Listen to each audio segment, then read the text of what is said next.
See, now I can bring the foot back to life. A lot of people go through their whole lives and they've never had anything like this. I always think to myself, Today we're looking at one of the most popular chiropractors on YouTube, Dr. Brenda Mondragon. Her videos rack up millions of views. Intense deep tissue massage, scraping tools, full body adjustments, all delivered with a style that's part therapy, part ASMR, and 100% viral. If you've been here before, you know I'm usually pretty skeptical when it comes to chiropractic care. As an orthopedic surgeon, I've got to look at this through a clinical lens. Is what they are doing effective? Is it safe?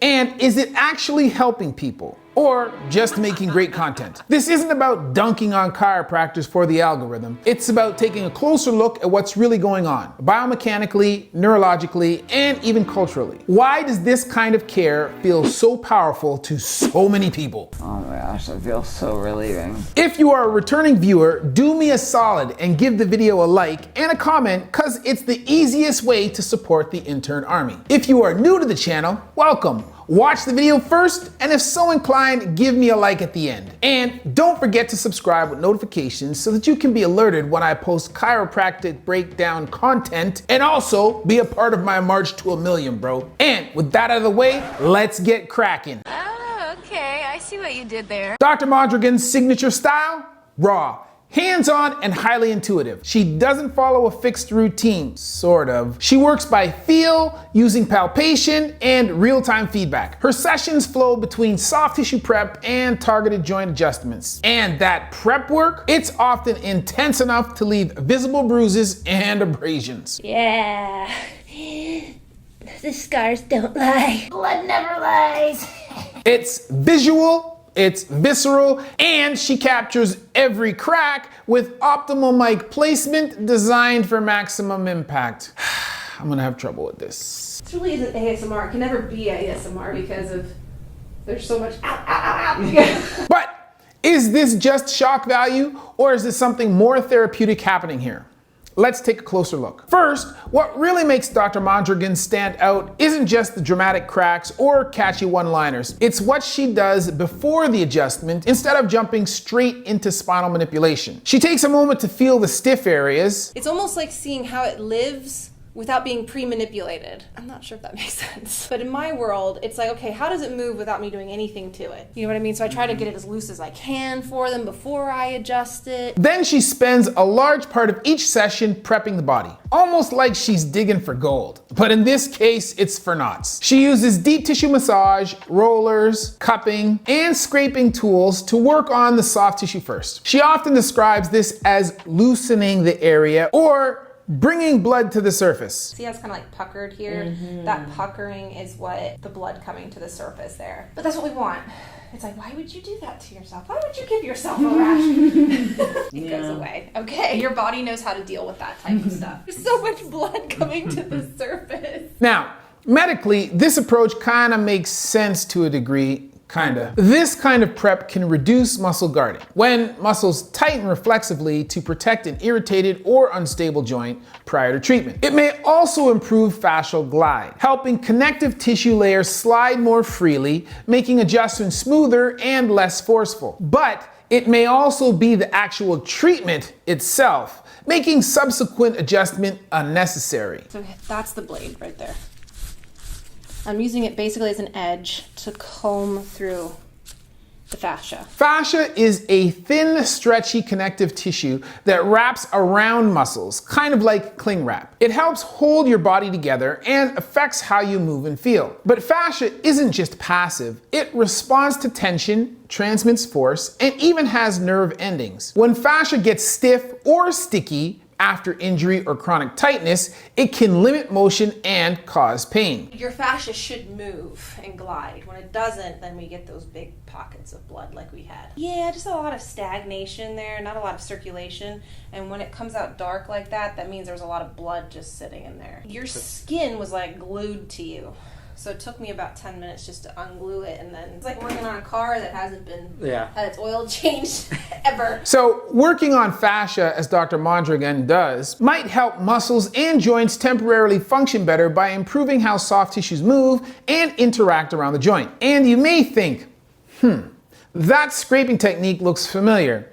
And while it's not called gua sha in her videos, it's basically the same thing. Gua sha is a traditional Chinese method where you scrape the skin to promote circulation, relieve muscle tension, and clear stagnation, especially in the neck, shoulders, or back. Some early studies show it can temporarily improve blood flow and mobility when soft tissue is tight or inflamed. Same goes for cupping. Upward motions, okay? Being that these are traditional Chinese techniques, however, extensive studies are lacking and there is not much evidence one way or the other. Because what that cupping does is it pulls your skin away. And you want it to be loose because then it restricts you. It's kind of like a burn victim. That would be an extreme form. In Eastern medicine, these are part of a holistic system focused on energy flow and balance. But from a Western perspective, they're complementary therapies. They may help relax tissue and increase circulation, but aren't cure-alls or replacements for clinical care. But Dr. Mondragon's scraping isn't about gentle Zen-like healing. She's going in hard and often aims for bruising. That bruising, to her, is a visible sign that circulation has increased in areas where tissue was tight or restricted from past injury. It's also a sign that she has abraded the epidermal tissue significantly, literally breaking down the barrier between you and pathogens that live on the skin surface. And although it is rare, there are documented cases of skin infection after this technique. I gotta get to at least that level though. To get it out. So you have some bruising here. That'll last about 7 days at the most. Manual stimulation of the skin and fascia can temporarily improve blood flow, ease muscle tension, and reduce discomfort. But these effects tend to be short-term, and the science is still evolving. Still, her focus on this prep work might be why her adjustments appear smoother. By loosening tissues first, she may reduce the need to force spinal manipulation, lowering the chance of triggering muscle guarding or joint irritation. Oh yeah, but look at that. Scar tissue in there. Yeah, look at that. Look, it's bruising already. Okay, I'm just gonna hold pieces. I'm just gonna squeeze. No more rolling. I got blood in there. That's what the purpose of the other tools were. Bottom line, I like seeing soft tissue prep in a chiro office. It's not magic by all means, but it could make the body more responsive and reduce the force needed during adjustments. But while I'm a fan of the preparatory work for joint mobilizations, I am definitely concerned about the irritation of the skin that occurs with this technique and the potential for abrasions at the site where work was performed and the opportunity for localized skin infections or cellulitis at locations where the skin's barrier has been broken by repetitive rubbing. I also question whether or not manipulation is even required after such intensive soft tissue work. These techniques remind me of other manual therapy techniques such as John Sutherland's adaptive bodywork, which focuses on using biomechanical principles to provide deep tissue manipulation but without spinal manipulation or skin disruption. And while I hesitate to call some of these techniques unconventional, since that's really a Western lens, they can definitely feel shocking or unexpected to both patients and online viewers. That's why constant patient communication is so important. I mean, it's always crucial in healthcare, but even more so when the patient's skin is turning purple. How's that? Yeah, that's good. No burning? Okay, good. Everybody's different, so I ask. Sometimes we switch to the baby tool, you know, whatever we gotta do, okay? Oh, is that ticklish? No, it's gonna be fun, that's all. Oh, is that pretty tender, huh? A little bit, a little bit, yeah. I mean, yes, it's tender. Break. No, You okay? That brings me to my next point. One thing that really stands out is how interactive Dr. Mondragon is with her patients. She frequently asks, "Is that okay?" or "Let me know if that's too much," and carefully adjusts pressure based on their feedback. This ongoing dialogue is vital, not just to help patients tolerate treatment, but also to build trust, reduce anxiety, and to maintain relative safety. Doing okay? I'm pushing pretty hard here. Down at the bottom. It's bad down here? Yeah. Okay, yeah. You gotta let me know, okay? Because I can't see what your face looks like. She could be... She doesn't push too hard. She sets clear expectations that some discomfort is normal, but always avoids excessive pain. That balance is essential. I'm gonna get a little deeper on the neck. Woo! Okay, maybe not. It just bruised. At some point the skin's like, I'm done. I don't want to break the skin. So when it puckers, I kind of stop. In rehab, many patients naturally avoid pain, but avoiding all discomfort can actually slow recovery. Gently challenging tight or restricted areas is often necessary to restore movement and function and avoid chronic dysfunction. Yeah, and even over on the side of the ear. Well, just do whatever you gotta do. Okay, I'm just like, are you all right? I don't want to hurt you. I'm sorry. I'll go lighter. You know, I'll ease into it. I kind of start somewhere and then either go more or less depending on where the patient is. Chiropractors often serve as musculoskeletal first responders, a port of entry into the MSK triage world, helping reintroduce mobility, typically through quick, high-velocity adjustments. Dr. Mondragon, however, tends to ease into these faster manipulations gradually, using extensive soft tissue prep and patient communication to prepare the body, making adjustments smoother and less jarring. I don't need to go more than I have to. Just enough to get it to move, okay? Therefore, her slower, more communicative style may better support long-term mobility and patient confidence, especially for those sensitive to pain or hesitant about treatment. Building on this constant communication, the whole experience with Dr. Mondragon feels very intimate. Her highly tactile and intuitive hands-on approach creates a fluid, in-the-moment process. By continuously feeling the body and responding to patient feedback, she tailors her treatment dynamically, like having a conversation through touch. Dr. Mondragon uses her hands, whether precise or confidently exploratory, to sense habitual patterns like postural imbalances, muscle tension, and movement dysfunction that may be contributing to pain or limited function. Yeah, it's just a little tight. I can feel the tightness. Yeah, it's just not ready yet for a big move. This intuitive approach helps her identify habits or compensations patients might not even be aware of, guiding treatment beyond just obvious symptoms. So a lot of that stiffness that you're feeling is because you're not looking back. Okay. You're tucking your chin. Now tuck your chin. Pull the chin in. You feel that tighten? Yeah. That's what you're doing. I can tell you're doing this. She appears to judge dysfunctions such as tightness, fluid buildup, or even suspected busted ribs based on how tissues feel and how patients respond, through skin changes, bruising, or vocal cues, though I question the validity of these cues alone. Yeah, feel that? These are all busted here. I always find new stuff on you. Busted.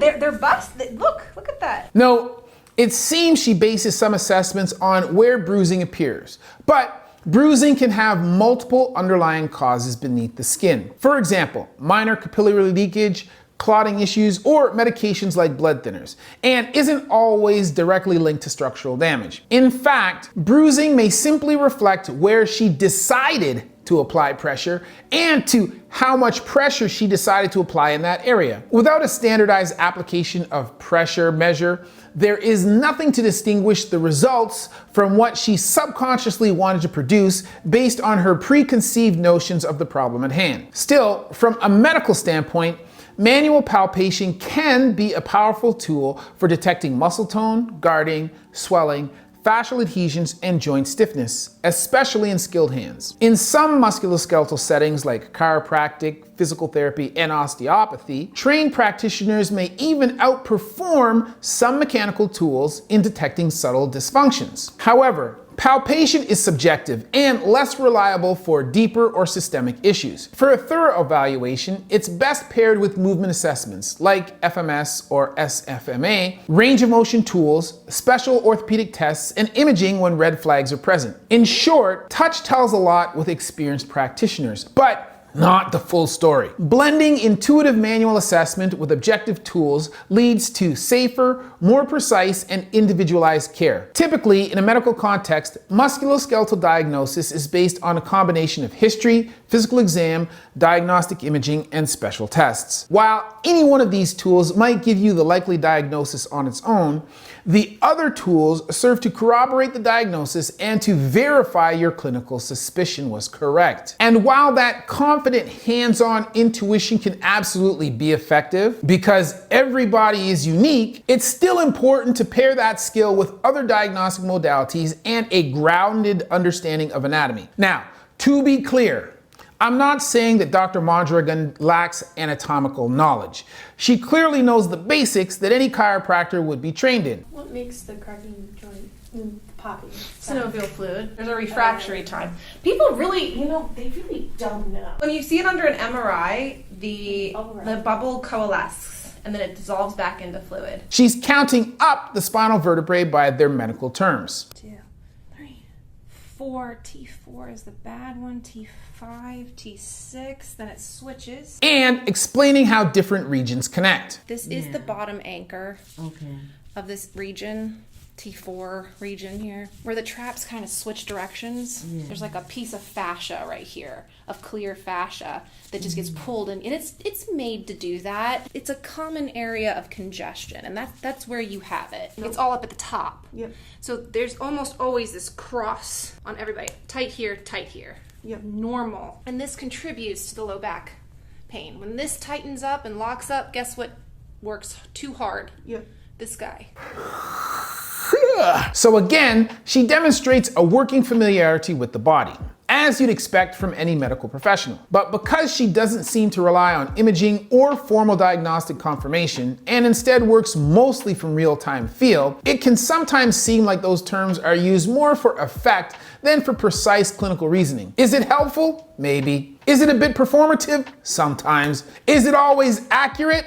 Probably not, bro. Probably not. And here's the thing about using medical terminology with patients. Sure, they might not understand every term, so you offer the layman's version.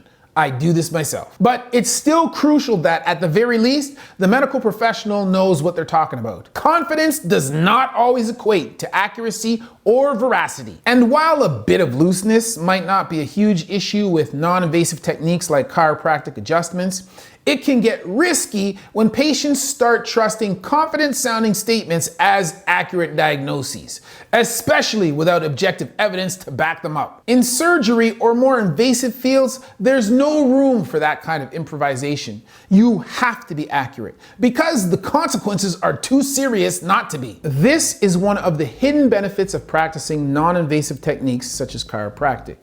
That being that there is much less risk of injury or poor outcome as a result of incorrect or fictional diagnoses. It's also worth noting that when someone uses medical language with confidence, it sounds authoritative, and that builds trust.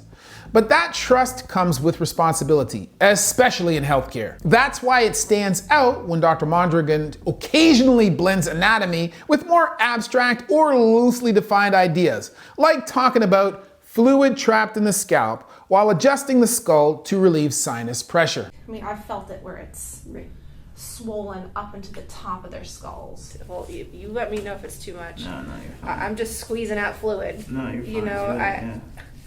But I don't want it to cause you a headache either. As a doctor, I recognize that this trapped fluid likely refers to lymphatic congestion or interstitial swelling, common concepts in soft tissue and manual therapy. These treatments typically aim to improve superficial fluid drainage, not deeper systems like cerebrospinal fluid or blood circulation within the skull. However, because she doesn't specify the type of fluid, it's easy for viewers or patients to misinterpret this as something more serious. For example, if you've ever heard of fluid on the brain in infants, that's hydrocephalus, a serious neurological condition. So using the vague terms that she does, even if you mean well, can end up causing way more stress than needed. Clear, evidence-based communication isn't just about accuracy. It's essential for maintaining patient understanding, realistic expectations, and trust. In addition, it's also about being precise about role you have actually played in a patient's care and not overselling what you have done,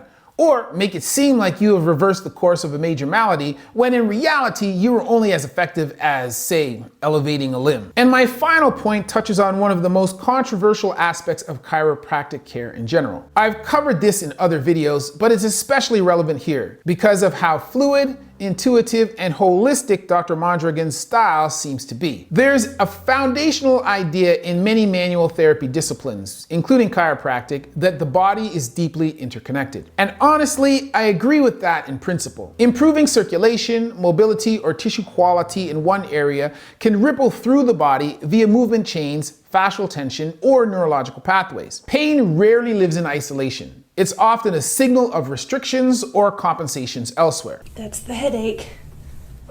Yeah, right there. Dr. Mondragon definitely leans into this approach. Oh, okay. She doesn't just focus on the spine, she works on the calves, the ribs, scalp, ears, a little bit of everything. Sometimes a whole lot of everything. And to be fair, I appreciate that she doesn't just crack your back and send you home. She seems pretty thorough, often tackling the entire body for somewhat localized complaints. But here's where it gets tricky. This interconnected model, central to traditional chiropractic care, proposes that health depends on uninterrupted flow of energy or nerve signals throughout the body. Now, it's not even so much the metaphysical angle that bothers me, because sometimes these figurative states make just as much literal sense. So at the end of the day, what we do is we just try to find the differences and we try to bring everybody back to neutral, because everybody feels better when they're back at neutral and things wear more evenly. Everybody ages.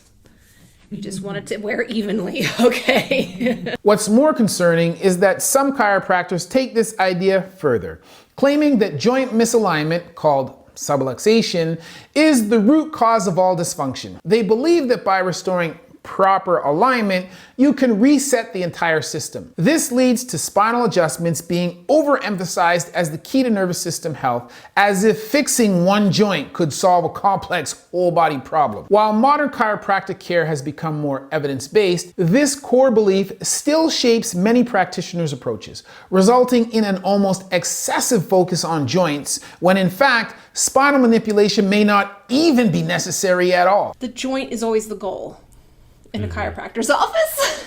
The muscles are just like there in the way. It's not that alignment isn't important, but treating muscles and soft tissues as just obstacles, that's a red flag. Muscles and connective tissue stabilize joints, and often dysfunction begins in these soft tissues first. Ignoring them can mean temporary relief at best and recurring problems at worst. If anything, it is the muscles and connective tissues that move and hold the body in positions that contribute to painful symptoms. Literally causing yourself to have a ligament injury. You're elongating the ligament with all these manipulations, and now the vertebrae can't stay in place. So then they just keep going out of place. So you got to manipulate it in place. Comprehensive care needs to consider both the passive joint and active muscle and tendon systems. You need both for safety, stability, and long-term improvement. So you temporarily feel better, but you're actually making the problem worse. Sometimes, instead of stretching more, what's really needed is strengthening in a different area. And you see, this still fits within the interconnected framework, and it approaches it, I'd say, even more holistically than many chiropractors give credit for. And that's just talking in the realm of musculoskeletal health. Overall wellness is even more holistic, with every habit and action impacting it. Dr. Mondragon's full-body approach is refreshing, but like any method, it works best when clear, practical, and grounded, not just symbolic. Now, before we wrap up, one quick note on patient education and homework. Dr. Mondragon does seem to give at-home stretches or movement homework, which is a good sign. Arms up and over, and push into it. Just let him go. Let him. Oh, yeah. Kind of practice going over. You're so tight. Okay. Like this with the bar, and like pull. Okay. Like you need some lateral stretches. Like really for you, it's just taking it and doing some like jazzercise exercises. This shows she values continuity of care and understands this isn't just a one and done fix. But then she also says stuff like this. No, I mean like after the visit, I feel great for a while. Yeah, you just, when it builds back up, you gotta come back in. Full disclosure, some chiropractors get a bad rap for creating cycles where patients keep coming back for temporary relief. Research suggests much of that relief comes from psychological effects and the nervous system's, I survived that adjustment response, including endorphin release rather than true healing. And some practitioners can unintentionally or even intentionally take advantage of this. Whoa. I don't know what happened. I'm not a surgeon, so I can't fix it. You can give a man who's hungry a fish so that he is temporarily sated.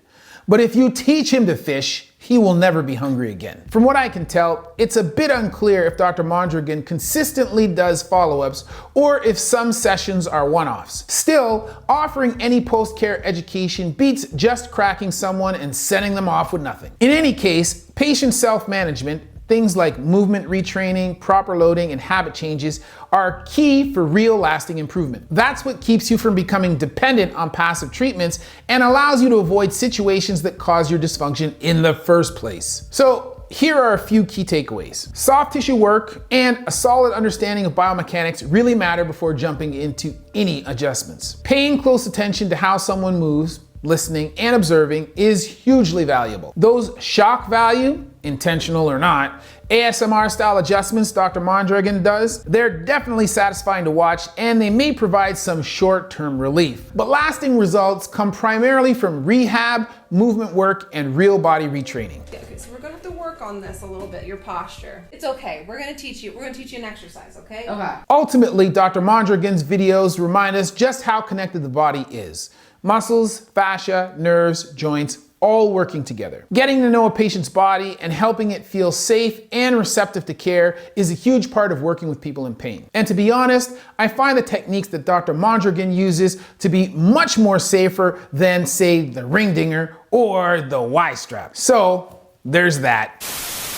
If you found this video helpful or interesting, or you're curious about how compensation patterns develop, the spinal adjustment itself, or how chiropractic care affects pain perception, check out some of my other videos on this topic. Thanks for joining me in this discussion about the breakdown of chiropractic techniques. If you want to get smarter about topics where human anatomy and injury science intersect with current trends of pop culture, click on your notifications to catch my uploads every Sunday morning. And don't forget to follow my gym, Human 2.0 Fitness, for free right here on YouTube, where we post content that helps you move better and prevent injury, or its sister channel, Human at Home, where we show you how to be healthy in the space where you live. Otherwise, as always, that's been a word from Dr. Chris Raynor, not your everyday ortho, where we see one, do one, teach one.